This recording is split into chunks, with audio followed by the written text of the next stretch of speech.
ലോക സിനിമയിൽ ഇടം നേടുന്ന ചെറുതും വലുതുമായ നിരവധി ചിത്രങ്ങൾ പിറവിയെടുക്കുന്ന മലയാള സിനിമാ മേഖലയുടെ മറ്റൊരു വശത്ത് പണത്തിൻ്റെയും അധികാരത്തിൻ്റെയും തണലിൽ പടർന്നു പിടിക്കുന്ന ദുഷിപ്പുകൾക്കെതിരെ ഉയർന്നു വന്ന ഒരു പ്രതിരോധ നിരയാണ് വിമൻ ഇൻ സിനിമ കളക്റ്റീവ് എന്ന WCC. നിരന്തരമായ ഇടപെടലുകൾക്കൊടുവിൽ ജസ്റ്റിസ് ഹേമ കമ്മിറ്റിയെ നിയമിക്കാൻ സർക്കാർ നിർബന്ധിതമായി.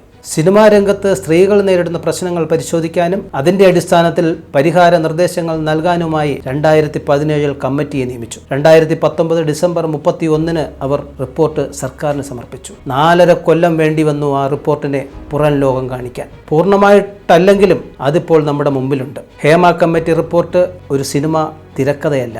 മലയാള സിനിമാ മേഖലയിൽ പ്രവർത്തിക്കാൻ എത്തിയവർക്ക്, പ്രത്യേകിച്ച് വനിതകൾക്ക് നേരിടേണ്ടി വന്ന ഞെട്ടിപ്പിക്കുന്ന അനുഭവങ്ങളുടെ തെളിവ് നിരത്തിയുള്ള മൊഴികളാണ് ആ റിപ്പോർട്ടിൽ ഉടനീളം കാണുന്നത്. വലിയ പരിശ്രമങ്ങൾക്കൊടുവിൽ പുറത്തു വന്ന റിപ്പോർട്ടിൻ്റെ 96ാമത്തെ പാരഗ്രാഫിൽ പറയുന്ന കാര്യം മാത്രം മതി അതിൻ്റെ ഉള്ളടക്കം മനസ്സിലാവാൻ.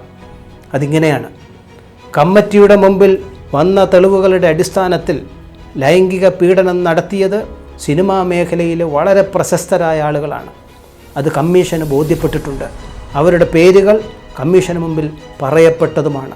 ഇത് പുറം ലോകം അറിഞ്ഞാൽ എന്താണ് സംഭവിക്കുമെന്നത് അറിയാവുന്നവർക്ക് ഇതിനെ തടഞ്ഞേ മതിയാവൂ. ഹേമ കമ്മിറ്റിയുടെ പുറത്തുവിടാത്ത തുടർഭാഗങ്ങൾ എന്താണെന്ന് നമുക്കറിയില്ല. പക്ഷേ വിവരാവകാശ കമ്മീഷൻ അറിയാം, സർക്കാരിനറിയാം, മുഖ്യമന്ത്രിക്കറിയാം, സാംസ്കാരിക വകുപ്പ് മന്ത്രിക്കും അറിയാം. സ്ത്രീ സുരക്ഷയെക്കുറിച്ച് വാതോരാതെ സംസാരിക്കുന്നവരോട്, സ്ത്രീകളുടെ വാതിലിൽ വന്ന് മുട്ടുന്നവർക്കെതിരെ എന്തന്വേഷണമാണ് നടത്തിയതെന്ന ശക്തമായ ചോദ്യം സമൂഹത്തിൽ ഉയർന്നു വന്നിരിക്കുകയാണ്. പവർ ഗ്രൂപ്പിനെയും ക്രിമിനലുകളെയും അവർ ആരൊക്കെയെന്ന് സർക്കാരിനറിയില്ലേ? ഹേമ കമ്മിറ്റി റിപ്പോർട്ട് സർക്കാരിനെയാണ് ഏൽപ്പിച്ചത്. ആരുടെ സ്വകാര്യതയെക്കുറിച്ചാണ് ഇവർ പറഞ്ഞുകൊണ്ടിരിക്കുന്നതെന്ന് ഇപ്പോൾ വളരെ വ്യക്തമാകണം. കേസെടുക്കാൻ പരാതിക്കാർ വേണമെന്നാണ് മുഖ്യമന്ത്രി പറഞ്ഞത്. സർക്കാർ നിയമിച്ച കമ്മിറ്റിയുടെ മുമ്പിലാണ് 52-ലധികം വരുന്ന വനിതകൾ അവരുടെ ജീവിതാനുഭവം പറഞ്ഞത്. പ്രതികൾ ആരെന്ന് വിശദമായ തെളിവുകൾ നിരത്തിയാണ് അവർ മൊഴികൾ നൽകിയത്. അതിന്മേൽ നിയമ നടപടി ഉണ്ടാവുമെന്ന ഉറപ്പിന്മേലാണ് ജസ്റ്റിസിന് മുമ്പിൽ അവർ എല്ലാം പറഞ്ഞത്. അവരുടെ മൊഴികളും തെളിവുകളും പരാതികളും സർക്കാരിൻ്റെ മുന്നിലാണിപ്പോൾ. എന്തുകൊണ്ട് അന്വേഷണത്തിന് സർക്കാർ തയ്യാറാവുന്നില്ല?